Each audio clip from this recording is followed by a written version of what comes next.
अस्सलाम वालेकुम स्टूडेंट्स। په نننۍ ویډیو کې به موږ سالف کوو एक्सरसाइज 1.1 کوېسچن 5 او چې نورې څومره باقي پاتې کوېسچنې دي 5 نه علاوه ټولې به کوېسچنې به سالف کوو. ګورئ د کوېسچن 5 سټیټمنټ دا دی چې if this equation the equation given دی has no linear term چې د دې linear term نشته find the value of a then we need to find this a ٹھیک ہے. نو څنګه به سالف کوئ ګوره سولوشن given equation موږ سره دی چې y plus 13 or y plus a has no linear term. ګورئ دا به اوس موږ څنګه چلو کوو. موږ به داسې کار وکړو چې دا به ملټیپلیکیشن وکړو. نو y چې y سره ملټیپلای کوي y سکویر به شي y چې a سره ملټیپلای کوي نو دا به y a شي بیا چې 13 y سره ملټیپلای کوي نو 13 y او بیا موږ سره دا 13 a به راشي 13 a is equal to 0.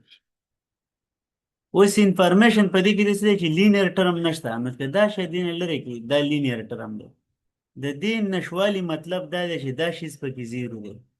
نو this implies that دا ګیون چې کومه خبره ده موږ سره چې ya plus 13y لینیر ټرم بلکې دا نه دا لینیر ټرم دی ټیک ده دا لینیر ټرم دا پکې نشته. نو دا چې زیرو شي موږ سره به داسې راشي اور څه به وشي چې y تکا مناسته شو a plus 13 is equal to 0. نو دا خو زیرو کې نشي کېدی y خو زیرو نشي کېدی نو مطلب دا دی چې دا ټرم زیرو دی. نو this implies that a plus 13 is equal to 0. نو دا 13 چې تیر واړو موږ سره په a ویلیو راشي minus 13 ٹھیک دی جی دا موږ معلوم. Students question 7 की ये इक्वेशन राकड़े है ax square plus 5x is equal to 3 और ये वो sir solution हम राकड़े है x is equal to 1. No question दे है बल सॉल्यूशन इतना सो मालूम है ठीक है. नो मंग बोली को solution given equation ax square plus 5x is equal to 3 उस दे ये पता नहीं लगी जिदा सर है वो दा सॉल्यूशन है चेकम मंग राकड़े दा मंग हेल्प की जिदा ए मालूम को اوس دا سولوشن دی نو چې دی ایکس په ځای 1 پوټ کړو نو دا ایکویشن به موږ سره ایکولی ځکه چې دا د سولوشن دی نو موږ به دلته وایو چې پوټ ایکس از ایکوال ټو 1 په دې کې نو a 1 سکویر پلس 5 ټایم 1 از ایکوال ټو 3 دې لازم نوم ورکوم 1 ټیک ده. نو ګوره a 1 سکویر خو 1 راځي پلس 5 is equal to 3 or the 5 should be for a word a is equal to 3 minus 5 or a barashi munsara minus 2 was the a minus rakam minus 2 agle da mungo put ku in equation 1 ke de pase ki put no minus 2 x square plus 5x is equal to 3 the 3 bade for a word minus 2x square plus 5x minus 3 is equal to 0. So that question was self-solved, the factorization and self-solved. That's it, one number A. موږ سره پکار دی چې هغه موږ ملټیپلای کو چې هغه نه 6 راشي 3 او 2 ملټیپلای کوي 6 راشي اور چې پلس یې کو هغه نه موږ سره راشي 5. نو دا نمبر دی -2 سوري 2 او 3 2 او 3 چیزه پلس کمانو